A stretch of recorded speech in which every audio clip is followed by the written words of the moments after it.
अस्सलाम वालेकुम, welcome to planner 360 business solutions. आज का टॉपिक है हमारा फेयर मार्केट वैल्यू का। आपसे गुजारिश है कि वीडियो एंड तक देखिए, क्योंकि जो अधूरा नॉलेज होता है वो ज़्यादा ख़तरनाक होता है, तो इसलिए इस वीडियो को आपने पूरा एंड तक देखना। फेयर मार्केट वैल्यू एक ऐसी टर्मिनोलॉजी है जो कि ज़्यादातर प्रॉपर्टी की ख़रीदो फरोख्त के वक्त यूज़ की जाती है।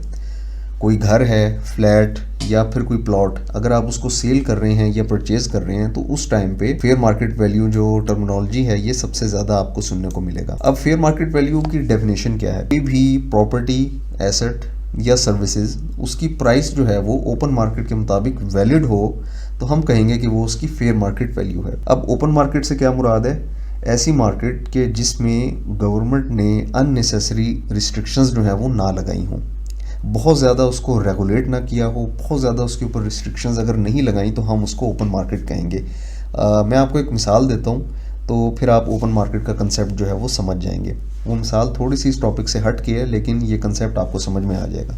आज से तकरीबन 1.5 या 2 साल पहले जब पाकिस्तान में डॉलर्स का बहरान आया था और उस टाइम पे ये बातें होती थी कि आपका मुल्क जो है वो डिफ़ॉल्ट कर जाएगा, तो उस टाइम पे अगर आपको याद हो तो एलसीज जो है वो खुलना बंद हो गई थी। इवन के जो पीएसओ था वो भी एलसी नहीं खुलवा सकता था और उसके लिए भी एलसी खुलवाने के लिए बहुत कॉम्प्लिकेशंस थी। तो बेसिकली क्या था कि गवर्नमेंट जो है वो ज़र मुबादला जो आपके फॉरेन रिजर्व्स होते हैं उसको सेव करना चाह रही थी, तो उस वजह से जो है उस पर पाबंदी लग गई। और फिर हुआ ये कि जो डॉलर है वो उस पर आपने पाबंदी लगा दी कि अब आपने पाकिस्तान से बाहर जो डॉलर है वो नहीं भेजने, इवन ट्रेड के सिलसिले में भी।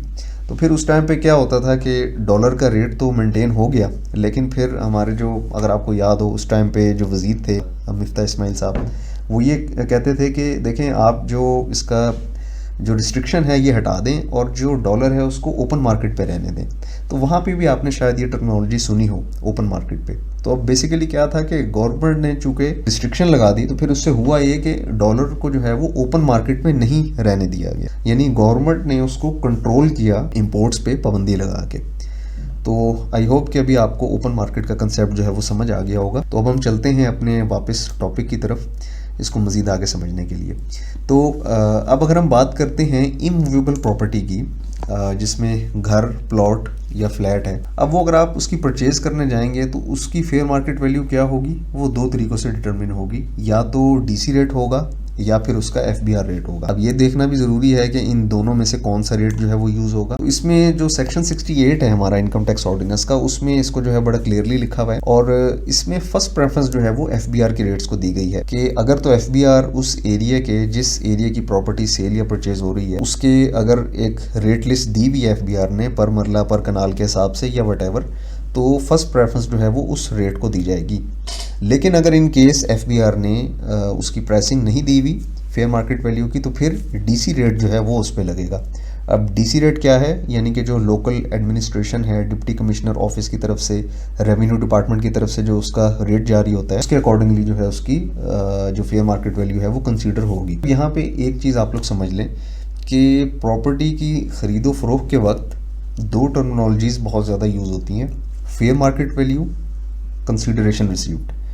फेयर मार्केट वैल्यू जो है ये ज़्यादा इसका ताल्लुक होता है बायर से, जबकि जो कंसीडरेशन रिसीव्ड है इसका ताल्लुक होता है सेलर से, क्योंकि ज़ाहिर है जो बायर है, ख़रीदार है, उसने फेयर मार्केट वैल्यू पे परचेज़ करनी है, और जो सेलर है, जो बेचने वाला है, उसको ज़ाहिर है जो अमाउंट मिलनी है सेल करने के बाद, तो उस अमाउंट को हम कहेंगे कंसीडरेशन रिसीव्ड। तो इसमें जो समझने वाला कंसेप्ट है वो ये है कि ऐसा हरगिज़ नहीं हो सकता कि सेलर जो है वो प्रॉपर्टी सेल करे और वो ये कहे कि जी मेरी तो फेयर मार्केट वैल्यू से कम पे बिकी है तो मेरे ऊपर ये रेट लगता है। तो ऐसा हरगिज़ नहीं है। जो कंसीडरेशन रिसीव होगी आपको वो एक्चुअली फेयर मार्केट वैल्यू पे ही होगी। यानी फ़र्ज़ करें एक प्रॉपर्टी है, अगर वो 1 करोड़ रुपए की है, तो जो ख़रीदार है उसके लिए फेयर मार्केट वैल्यू 1 करोड़ है, जो बेचने वाला है उसके लिए कंसीडरेशन रिसीव्ड 1 करोड़ रुपया ही है।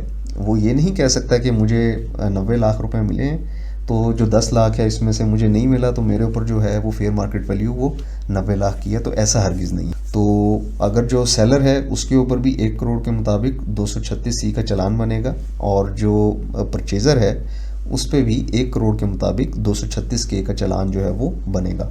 यहाँ पे एक और बात नोट करने वाली है कि अगर आपकी प्रॉपर्टी डायरेक्ट डील के बजाय ऑक्शन में सेल हो रही है, बोली में सेल हो रही है, या आप बोली में उसको परचेज़ कर रहे हैं, तो उस टाइम पे जो बोली में उसकी कीमत लगेगी वो आपकी फेयर मार्केट वैल्यू होगी, बशर्त ये कि वो एक्चुअल फेयर मार्केट वैल्यू से ज़्यादा हो। यानी कि मिसाल के तौर पे अगर किसी प्रॉपर्टी की फेयर मार्केट वैल्यू है 1 करोड़ और उसकी बोली लग गई है 1 करोड़ 20 लाख, तो आपके लिए उसकी जो फेयर मार्केट वैल्यू है वो 1 करोड़ 20 लाख रुपए होगी।